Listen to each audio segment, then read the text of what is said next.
Hello la team, j'espère que vous allez bien. Dans cette nouvelle vidéo, on va parler de la mise à jour Stepn qui vient d'arriver aujourd'hui, le lundi 8 mai 2023, et bien sûr de l'intégration du système des réalisations et des badges. On va voir l'objectif de cette mise à jour, les informations à savoir, comment cela fonctionne, les designs et les avantages des badges, pourquoi Android en premier et pas sur iOS. Allez, c'est parti. Pour commencer, l'objectif de cette mise à jour. La team Stepn souhaite apporter encore plus de motivation à utiliser l'application tous les jours, d'où l'intégration du système des réalisations qui vise à te fournir des défis, des quêtes à réaliser. Après avoir obtenu ta réalisation, tu pourras obtenir ton badge de réussite lié à cette réalisation et ce badge pourra être utilisé comme preuve de réussite sur ton profil Stepn et avoir divers avantages futurs dans l'application Stepn. Donc un vrai mécanisme d'incitation supplémentaire pour rester en forme et rester actif avec l'application. Ensuite, les informations à savoir à propos de cette mise à jour. Donc il existe deux types de réalisations, les réalisations personnelles et les réalisations méta, qui regroupent plusieurs réalisations personnelles à valider.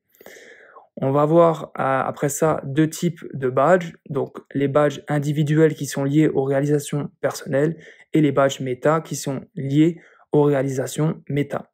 Par contre, on va avoir droit à plusieurs catégories de badges qui vont dépendre des critères de réalisation.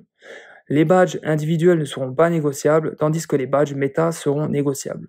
Négociables, j'entends par là que tu vas pouvoir, si tu possèdes des badges méta, les mettre en vente sur la marketplace, et si tu n'en possèdes pas, tu vas pouvoir aller en acheter sur la marketplace. Il y a 5 qualités différentes de badges, comme on connaît dans l'univers Stepn avec les codes couleurs, en passant de common, uncommon, rare, épique, et pour finir avec légendaire. On va avoir droit à un nouveau système de compte Stepn pour déterminer la durée d'utilisation, car avec l'arrivée de cette mise à jour et cette intégration des réalisations et des badges, il y a un effet rétroactif, donc ça c'est un bon point pour les utilisateurs qui sont là depuis un moment, depuis le début. On va avoir droit à des défis, des quêtes de réalisation qui seront continuellement ajoutés au fil du temps, ainsi que des badges, donc vraiment sur le long terme, on va avoir de la nouveauté sur les réalisations et les badges. Les badges ne seront pas attribués de façon automatique lorsque tu vas faire tes réalisations.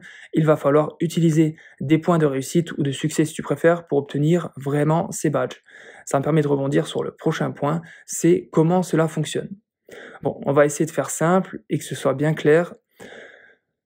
Lorsque tu vas voir ces réalisations sur ton compte personnel Stepn, au départ, elles vont être de couleur noir et blanc ou gris si tu préfères, et une fois que tu vas remplir les critères pour débloquer cette réalisation, elle va devenir en surbrillance, obtenir de la couleur, ça veut dire que tu l'as débloqué. Mais ça ne veut pas dire que tu as obtenu le badge. Si tu veux obtenir le badge qui est lié à cette réalisation, il va falloir que tu burn, que tu utilises tes points de réussite, de succès. Donc je prends un exemple, on a une réalisation, c'est par exemple, tu dois utiliser au total cumuler 1000 énergies sur ton compte Stepn, voilà, depuis que tu utilises l'aventure dans Stepn. Donc tu as utilisé voilà 1000 énergies, tu as validé le défi, la quête pour faire cette réalisation. Le badge est devenu en surbrillance. Maintenant, pour l'obtenir, il va falloir que tu utilises tant et tant de points de succès. Donc ça me permet de rebondir. Comment obtenir en fait ces points de réussite, ces points de succès? Donc les points peuvent être gagnés en brûlant du GMT via les mécaniques de l'application Stepn. Exemple, les activités qui brûlent du GMT par exemple dans l'application, il y a le mint, l'amélioration des gemmes, l'assemblage des baskets, etc. Donc à chaque fois que tu vas burn du GMT dans l'application, tu vas obtenir en échange une petite récompense. Donc ce sont ces points de réussite, de succès. Et donc ensuite, avec ces points, tu vas pouvoir les utiliser pour obtenir les badges que tu auras débloqués grâce aux réalisations faites. Pour rappel, l'intégration est rétroactive, donc si tu as déjà burn du GMT avant la mise à jour, ce sera bien pris en compte pour l'obtention des points. Donc peut-être que tu vas obtenir d'un coup pas mal de points via tous les GMT que tu as brûlés auparavant dans l'application Stepn lorsque tu as fait des upgrades de gemmes, des assemblages, des mints, etc. Petite info, certains badges seront gratuits à réclamer et donc ça va nécessiter aucun point pour les obtenir. Attention concernant les points de réussite de succès, ils seront rattachés à ton compte StepN et donc ils ne seront pas transférables ni négociables. Tu ne pourras pas les acheter ni les vendre sur la marketplace, ni les transférer sur un autre compte StepN, par exemple à quelqu'un que tu connais, lui donner quelques points, ça ne sera pas possible. Donc je vois déjà plusieurs questions passer sur les réseaux sociaux. Pourquoi avons-nous besoin de points de réussite pour réclamer les badges?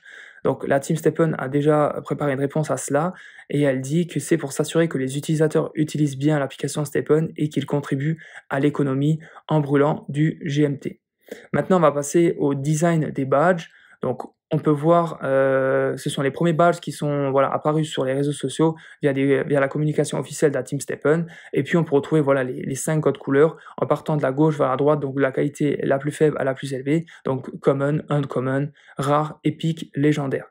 Et puis on peut voir différentes catégories et avec différents critères pour débloquer, pour faire ces réalisations. On peut déjà voir quelques badges qui apparaissent sur la marketplace avec différentes catégories, différents codes couleurs. Donc si tu retrouves ces badges sur la marketplace, c'est que ce sont des badges méta et qui sont négociables. Maintenant, pour les avantages des badges, au moment où j'enregistre cette vidéo, donc on est le lundi 8 mai 2023, c'est le premier jour d'intégration de cette mise à jour, et il n'y a pas encore d'avantage in-app pour les badges. Mais il est très probable qu'à l'avenir, on obtienne des avantages à posséder certains badges. Donc, affaire à suivre. Maintenant, petit point d'interrogation. Android en premier et pourquoi pas iOS, qu'est-ce qui se passe? Donc, si tu possèdes un iPhone, comme c'est mon cas, et que tu vois passer les premiers badges StepN sur les réseaux sociaux et que tu te demandes si tu as un problème avec l'application StepN, parce que même sur iOS, on a vu ce petit message s'afficher où il va y avoir cette update, cette mise à jour. Pas de panique, c'est normal, l'intégration a bien eu lieu sur Android et malheureusement pour les utilisateurs d'iPhone, il va falloir attendre encore quelques jours pour qu'on puisse voir apparaître les badges et les réalisations sur iOS. Ce n'est pas volontaire de la part de StepN, tu t'en doutes, mais plutôt un contretemps technique iOS. Pour conclusion, si tu as des questions sur la façon de débloquer et d'obtenir tes badges, d'avoir des points de réussite, n'hésite pas à les poser en commentaire de cette vidéo, on se fera un plaisir d'y répondre. C'est toujours compliqué de tout comprendre lorsqu'on a une si grande mise à jour sur l'application StepN, ou sinon tu peux aussi ouvrir un ticket d'assistance client auprès du support StepN. Je te mets le lien en description de la vidéo. Cette mise à jour apporte un vrai plus au niveau de la motivation et de la régularité de ton activité physique. Personnellement, je vois cette mise à jour d'un œil vraiment positif et c'est dans la continuité de l'objectif de StepN qui est de t'encourager à avoir une activité physique régulière pour sortir de la sédentarité. Tu peux nous donner ton impression en commentaire sous cette vidéo, que le commentaire soit positif ou négatif, mais les arguments, c'est toujours intéressant d'échanger et d'apprendre ensemble. Merci pour ton visionnement, à très bientôt pour une nouvelle vidéo sur la chaîne YouTube. Bonne course à toi, allez ciao la team.